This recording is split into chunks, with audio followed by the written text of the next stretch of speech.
So we were in this prison. And I always say this. I went to that meditation meeting where the guy up there was the real deal. And what he said was, you can get out of this prison right now. So on page 559, and look, it's going to tell us how to get out of this prison. But you could sit there and like I did for a lot of times, and I even do sometimes today, and just intellectualize it, listen to it, and goes in one ear and out the other. They say the longest distance is from the head to the heart. So if we get quiet and still, everything surrenders to us. Just remember that. But let me read this here, and then I'll say some more stuff when we do a little more reading. So it's saying the fourth and fifth steps. The fourth is seeing the defects of character. Again, that's the ego.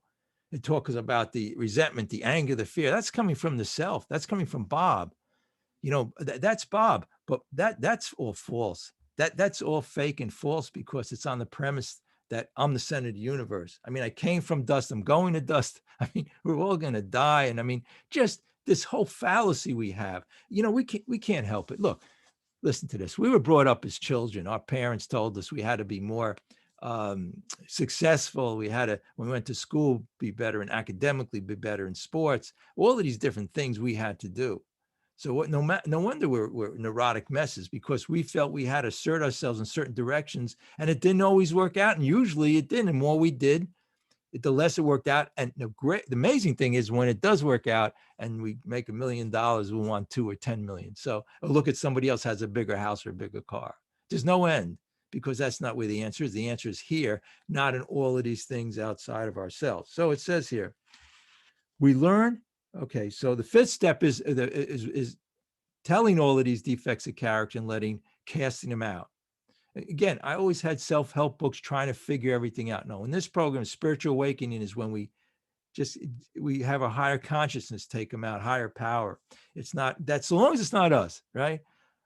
So long as I'm not my higher power. And don't forget, we made all these things our higher power, whether it was food, alcohol, drugs, whatever it was, people. Okay, so it says we learn how to level out our emotional swings that got us into trouble, both when we were up and we were down. So the emotional swings, so we can think about the past. The past, is an illusion for all we know. But we got to use our sentimentality. Think of a long lost love in the past. Think about what somebody said to us years ago. Think about what somebody said to us yesterday. This is the imprisonment. We let people control us situations in life. And we want to be controlled. Hey, did you want to be controlled by, say this, physical things, food being one of them, just sitting with these big plates of food? That's all life is about. We have a solution, and it's not diets. Diets don't work. It's that change of thinking, that attitude adjustment, that new design for living, new perception, new pair of glasses, whatever you want to call it. There's a million names for it. So drop the rock, whatever you want to call it. So anyway, and it says we learn how to level out these emotional swings. Okay, the next paragraph on page 559 says we are taught to differentiate between our wants, which are never satisfied. That's everything I'm talking about.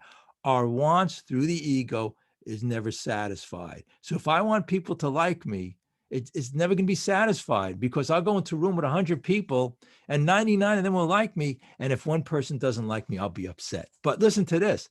Why not go into a room and not care about if people like you or not? You know how happy and joyous and free you'll be? You'll sit there and be the happiest person in the world, because everybody there is thinking themselves. So you can get out of the self. You can, that yogi meditation guy said, you can leave this prison right now.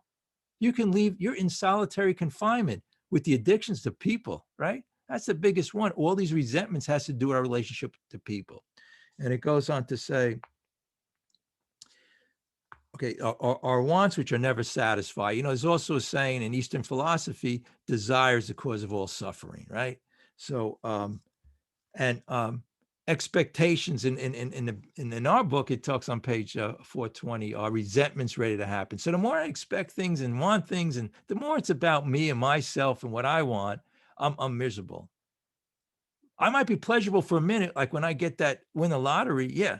Or if I climb that, I always use that example, a man who climbs Mount Everest. He's happy for a moment when he gets up there, but when he gets home, he's thinking of other things to do.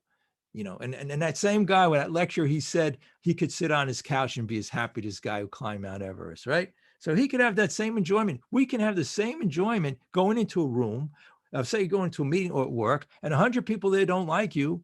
you can have more central enjoyment than the guy who's the most popular guy in the room, because he's thinking about the one person who doesn't like him, who looks at him the wrong way, because his whole self is dependent on people, on success, on money, on cars. There's no enjoyment in that. Billionaires kill themselves every day. I mean, this is being on a yacht. That's not the answer. Moving geographically, making more money, being more of a success. But you know, the interesting thing is, here it is here. You're going to think, oh, well, if I don't have this ego and then I don't go out and be successful. And I used the example last week. How about a salesman? Okay. So you say to me, this salesman has a lot of initiative. He has a big ego. He wants to go out there and take on the world. But he goes to the first person he tries to sell something to, and they say no. The ego doesn't want to die. The guy's devastated. Through this program, I've seen many people who have worked these steps, came in, they were, selfish, and then they had all of these issues and problems, depression, anxiety. And guess what? They became very, very successful, because you know what? When you're centered and you have this higher consciousness, you could go to 100 people and they can reject you. How great a salesperson is that? Right? I know a lot of people came to these meetings. I live here I'm actually in the New York area, near Wall Street. And a lot of people came in here. They were really down. And then there were people there who've been in there for years. And we help each other, and they found a job for them. They're very successful. They could have never had that before they did these steps in this program. They were happy and successful because they didn't have the ego again. So, and with people too, you want to be successful with people. Don't care if they like you or not, and go out and be yourself. Okay. That's the whole answer. We don't have to have people like us, but we can be more likable people by not worrying about what they say or think. Look, we're all crazy. So why would you care what another person thinks? Again, I always say, if somebody comes to you and they push your buttons and tries to get you upset, that's really not right of them. And they say hurt people. But how much more crazy is it if we get upset? That's the insanity, to let other people, life situations outside of us, get us upset. We can go out and enjoy life. We have, the five senses, which is related to our addiction: the taste, the smell, the seeing, and all of that. But we can be in this, what they call on page 85, the sixth sense, getting out of all of this and then just getting spiritual. It's fourth dimension, rocking into the fourth dimension. Believe me, all of this is possible. We can even do it here today. So in order to get there, I better read some more. So we cast, it says here on page 559, we cast off the burdens of the past and the anxieties of the future. How amazing. When you read all of this, it's telling you the solution to cast them off. Don't do it. Just get out of the self through this, 9 out of times they talk about in the 12 steps, a higher consciousness of our understanding, spirit of the universe, so long as it's not me, because that's me is false. It's based on, again, even with the food, what the corporations are telling me I should eat, shouldn't eat, and they push all of this food on me. The drug pushes of life, even my parents, and when I went to school, and all of life is about these material things. So we can cast these out of the past, anxieties of future. So if you're in the present and you're now, and the past is done and gone with shoulda, woulda, coulda, but not only that, who knows, it may be an illusion. It is an illusion. The ego, the self, is an illusion, because 10 people have 10 feelings and emotions about the same particular thing. If something happens here in a meeting, like 30 people everybody will have a different opinion about it, and see it in a different way, because we see things filtered. Again, we need a new pair of glasses, because all of life is what we see there isn't true, because we're filtering it through what we were taught. So that's why we have to learn everything, unlearn everything. And we have step 11 prayer meditation. So when we get quiet and we get still, they say when you're still and quiet, the whole world surrenders to you. You get that? When you're quiet and still, the world, the people in it, everything surrenders. How can a person get mad at you if you're just, experiencing the love and tolerance that we talk about a lot on this meeting? We have even certain parts of this book. But anyway, so we got to keep going here.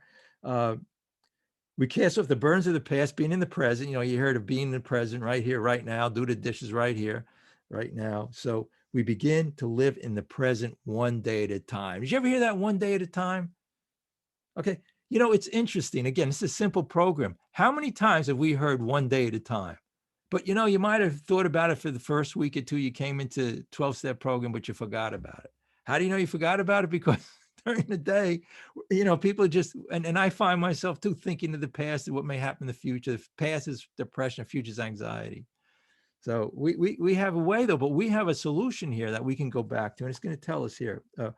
We we are granted the serenity to accept the things we cannot change. Where'd you hear that? Right, the serenity prayer, and thus lose our quickness to anger, our sensitivity to criticism. So why do we get angry, and why do we feel sensitive? Why? Somebody once said to me, I was at a job and I was standing in the corner and I was a little bit nervous. Other people were saying things I thought about me and just doing my job. And somebody who worked there came up to me and says, we had a discussion about it. They said, you have a big ego. I said, what do you mean a big ego? Here I'm sitting. I don't look at all these other people talking. I'm sitting here in the corner, just minding my business, doing my job. I just don't want them to bother me. And they said, yeah, because you're in self-centered fear that something may happen or a person may find you out or comment on the way you dress or the way you're working. This is the way we run our lives. We're imprisoned by what people and situations and our addictions to food and alcohol and drugs. We're in prison because we look for that low hanging fruit. If you want to stay that way, but if you want the real joy and happiness, is going to tell us right here.